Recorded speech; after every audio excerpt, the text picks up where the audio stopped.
ibadah teh anu paling sulit mah menerima qada jeung qadar. Urang kaayaanana seperti kieu dedeg pangadeg urang narima urang dah ya Allah ya Rabb alhamdulillah dikodokeun jeung dikodarkeun ku Gusti seperti ieu. Alhamdulillah. Ketika urang usaha tapi kebenaran urang teu maju-maju geus aya qada jeung qadarna meureun urang usaha mah usaha tapi teu maju-maju tetep alhamdulillah ya Rabbil narima kana qada jeung qadar. Ketika urang tani kemudian tanina maju alhamdulillah bagus. Ketika tanina teu kaala geus aya ti qada jeung qadarna ieu nu hese ge. Ketika urang boga pamajikan nya jore nya galak narima qada jeung qadar alhamdulillah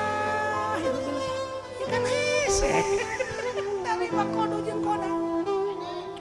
tuh sok kajoak atuh biasa mah nemah ya Allah ya Rabb geus aya qada jeung qadar meureunana lah di dunia mah moal kebal ieu ulah boga rencana kawin deui kecuali pamajikanna nita ya Kak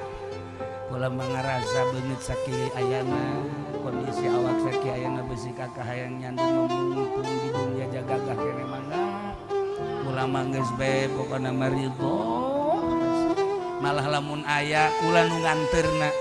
ngomong doang guys ulah boga pikiran kos itu kuari mah narima kana qada jeung qadar kitu kene awewe ketika boga salaki indeuleu salakina ieu salaki teh aku batu jore amas geus qada jeung qadar meureun geus aya tulisanana di ditu ketika salaki usahana mah terus bae tapi teu maju-maju ulah marah